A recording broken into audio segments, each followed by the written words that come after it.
Good afternoon, everyone. Good afternoon. We have our accompanying bird who is excited to join the New Dems as well. I'm Suzan DelBene. I am chair of the New Dem Coalition, and we are so excited to be outside with all of you in person. It's been a long time, and so I think we all appreciate it. Probably you all understand how important it is for all of us to actually meet in person again. The New Dems are 95 forward-looking Democrats. We are very focused on getting things done and figuring out that path to get to yes. Across our districts, and we represent districts across the country, many of those purple districts, the key to having the majority and having a Democratic House of Representatives has been through the New Dems. And our members understand that people want to see governance work again across the country. In a purple district like mine, my constituents across the board really want to see governance work. And it was critically important to see the American Rescue Plan go through, resources to our communities, something strongly supported at home, and it was so critical that we got it across the finish line here. So today, we're here to talk about infrastructure, our infrastructure priorities as a coalition, and something that's been one of the pillars that we've had as part of our 100-day agenda is to make sure that we are modernizing our infrastructure. Through these priorities, New Dems are going to work together to make sure we update our transportation infrastructure, that we create quality jobs, invest in our nation's preparedness and resilience, and develop more affordable housing. We are very focused on infrastructure largely because we all know it's more than just roads and bridges. This is about the foundation that builds our communities and that our economy runs on top of. It's making sure that every American has access to affordable, reliable broadband, especially in our rural communities. I represent a tech hub in the globe, but one part of my district has access, another part of my district is lacking rural broadband or even good cell service. There's much work that we have to do. It means building affordable housing. We had a housing crisis before this pandemic, even more so now. So we have proposals like mine to make sure that we expand the housing credit through legislation like the Affordable Housing Credit Improvement Act. It's very bipartisan, by the way.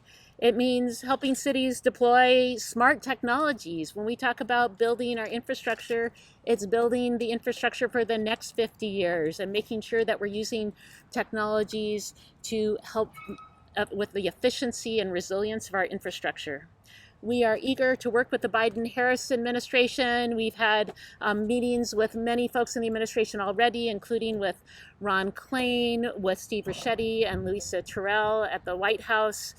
Also met with Secretaries Buttigieg, Granholm, Raimondo, Secretary Yellen as part of our effort to talk about policy and how we move it forward. We are very closely engaged.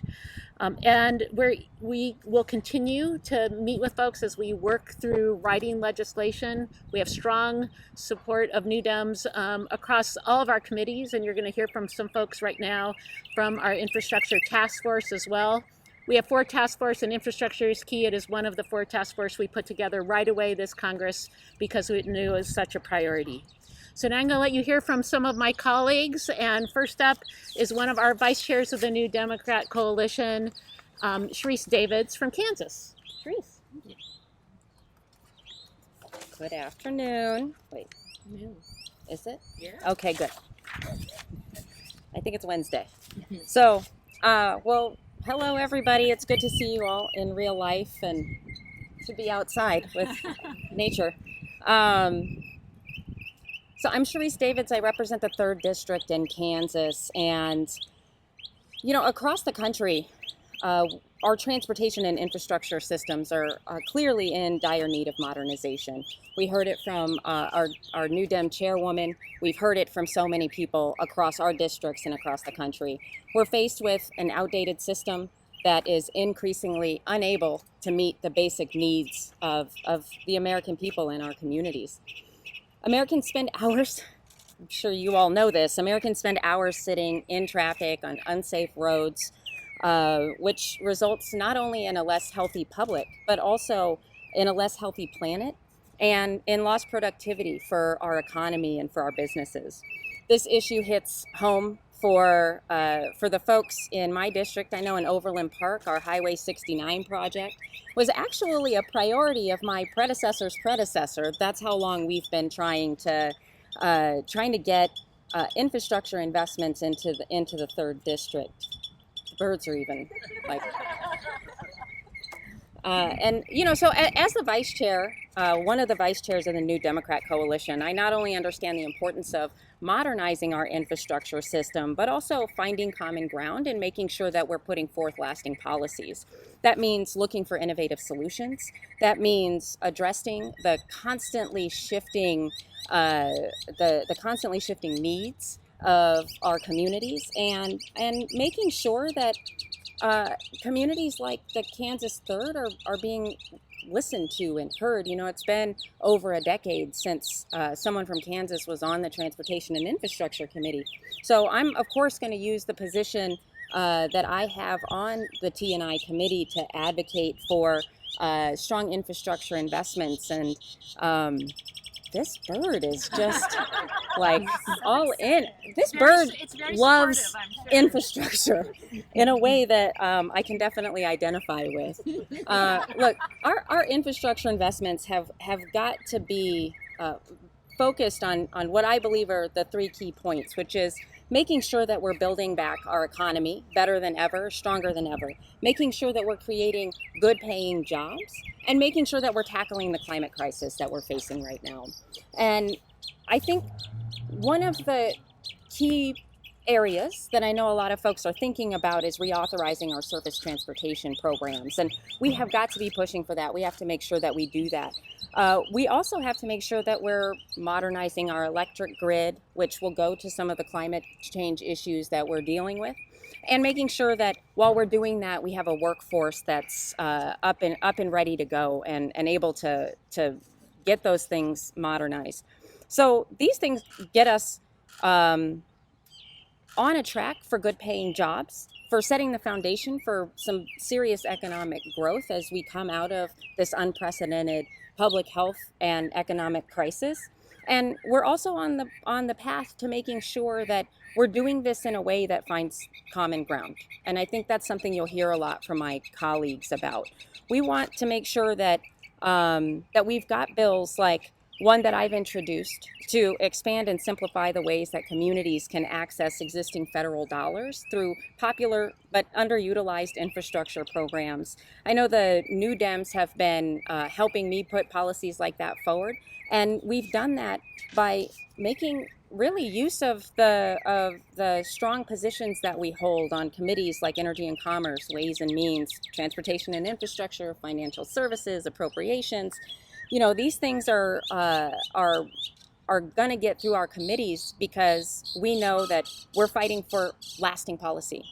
We're fighting for policy that's going to be good for every single American, not just special interests, not just the wealthiest corporations. And we have, again, I'm going to follow up with what Chair DelBene said. We've been meeting with the chairs of these committees and the leaders in our administration to make sure that we're really focused on those things. So I want to make sure that as I continue to fight for the 3rd District in Kansas for infrastructure that's going to be equitable and resilient and modern, that I do that in a way that's going to be long-lasting, and the New Dems have certainly been pushing forward on that. And with that, I want to turn it over to Congresswoman Stacey Plaskett, who is truly a champion for the New Dems, for her constituents, and for our country. Thank you so much, Sharice, and good afternoon, everyone. So I'm proud to serve as a leadership member of the New Democratic Coalition in this Congress. One of the top things I hear from my constituents is that they want to see governance work again. And we're the group that's going to help us accomplish that. The New Dems are here. We are pragmatic Democrats. We're willing to roll up our sleeves and do the work behind the scenes, as you've heard, to make sure that legislation gets not just passed by Congress, but gets to the American people. Modernizing our infrastructure is one of the best investments we can make to create jobs and grow our economy. The U.S. economy depends on functioning transportation and infrastructure systems that support the movement of workers and goods around the country and facilitates international trade. Just this past 2 weeks in my home in the Virgin Islands, we've seen what we believed was our greatest economic boost, an oil refinery shutter because of issues regarding noxious fumes, emissions, unnecessary emissions, and it had been, a detriment to the health of our people and to our environment. We've got to find new ways to grow jobs. We've got to utilize the deep ports of the Caribbean, of Puerto Rico and the Virgin Islands to facilitate transshipment, to allow those economies to grow and not be so dependent on a place like an oil refinery, which has an absolute deterrent to America's paradise, to be residing in America's paradise. We need long-term, sustainable federal funding and financing tools. The New Dems are all about that. I sit on the Ways and Means Committee, and with Chair DelBene, our past chair, Ron Kine, members of the New Democratic Coalition like Terry Sewell, Stephen Horsford, we are working to ensure that those financing tools get to the communities that need it most. New market tax credits, Build America bonds, that there are incentives for those to be able to support communities who normally don't get those kind of financing. That means addressing long-term solvency in our trust fund with sustainable funding sources, empowering state and local governments with flexible, low-risk financing tools, and establishing a national infrastructure bank that can leverage private capital and become self-funding. In order to grow the American economy and build stronger communities, we need to invest in smart, inclusive development, inclusive of the communities that New Dems represent. Purple districts, rural areas, suburban areas, even those urban areas that are absolutely underserved right here, even in our nation's capital. To hear more about how we propose to do that, I'm going to turn it over to the fearless leader of the Infrastructure Task Force, the New Dems Infrastructure Task Force co-chair, Norma Torres. Sorry. Yeah.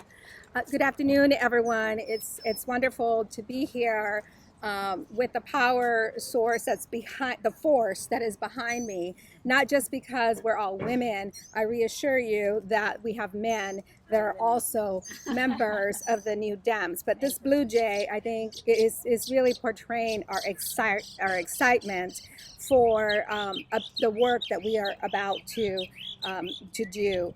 Americans are facing an affordable housing crisis that doesn't just hold our families back from home ownership, it threatens the ability to simply put a roof over our heads and still live through this pandemic. Those challenges are made worse by the fact that many communities lack infrastructure to connect their residents with the opportunities they seek. In my own community, people are spending 2 or 3 hours in traffic to get to work one way. Imagine the quality of life and how that is impacted when we look at working families and what is left behind in our communities, latchkey kids that are dependent on the stability of a family unit. So when we invest in infrastructure, we lay the foundation for Americans, all Americans, to thrive. Millions of Americans are just one car, bus, or rail ride away from work, school, medical appointments, and social gatherings. But millions more are not, because that infrastructure either doesn't exist in their community or is fallen into disrepair. Now is the time to modernize that investment for our future. Public transportation projects create shovel-ready jobs and bolster economic activity. Laying new broadband extends the opportunities of the internet to those who simply don't have it, and it helps close the digital divide. An environmentally responsible housing and transportation options can help address climate change and protect the public from preventable health challenges. And as someone whose congressional district has some of the worst air quality in the nation, I know firsthand how important these investments are to our communities. Building back better means more than just making stuff. It means building up smarter than we ever have before, resilient, so that the next time we visit Puerto Rico, we're not visiting it because it's been devastated, by a hurricane. We need to be forward-thinking and environmentally conscious as we lay the foundation for future prosperity. That is why I introduced the Sustainable Community Act, which ensures communities like mine don't just offer affordable homes or accessible transportation options, either one or we want both. Why? Because we deserve both. With a bit of foresight and innovative public-private partnerships, my bill connects the dots between the homes we need and the mobility that my constituents need to have a successful life. It is also why I introduced the Fair Transportation Act. We've all heard neighborhoods described as being on the right or the wrong side of the tracks. That is, if you're lucky enough to have tracks. And the reality is that in many neighborhoods, those tracks don't exist at all. Because for every $1 billion that we invest in transportation infrastructure, we get $5 billion back in economic activity and 50,000 jobs.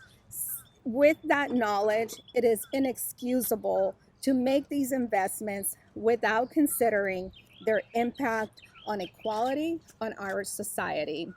My bill ensures that we do that, and I am proud to have the new Democratic coalition's endorsement on both of these measures. I am also thrilled that the new Dems are ready to roll up our sleeves on infrastructure, and I am excited to help lead the change on these bills and many more that we have supported. And now I am pleased to introduce my task force co-chair, Carolyn Bourdeaux. All right. Well, good afternoon, everybody. Thank you for being here and for hanging out in the heat. I'm Carolyn Bourdeaux. I represent parts of Gwinnett and Forsyth counties in Georgia.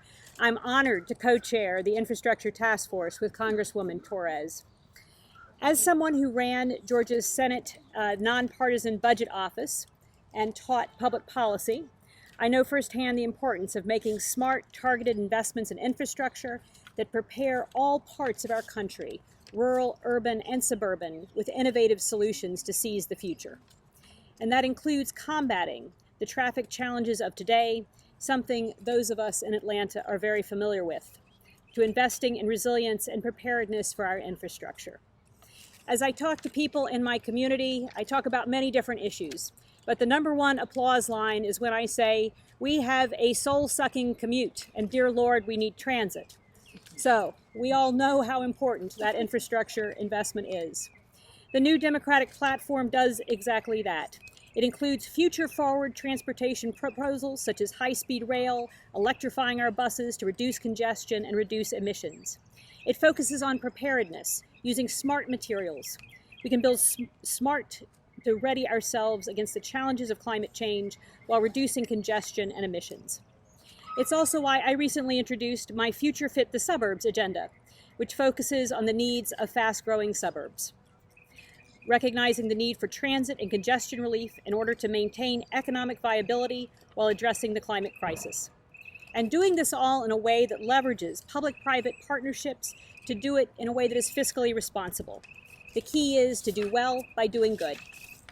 Our world is rapidly changing, from the impact of climate change to the digital revolution, and our policy must reflect that. The same old solutions won't do. I was sent to Congress to get things done. Working together, we can get a comprehensive infrastructure package across the finish line that makes smart investments for the future. The New Dems are driven by good policy and getting the results that matter to Americans. I'm excited to be a part of that effort to build an infrastructure system and an economy that continues to lead the world. I now yield back the podium to Chair DelBene. Thanks, everyone. We have been joined by my colleague from the great state of Washington, Marilyn Strickland, who is also a member of the Transportation and Infrastructure Committee.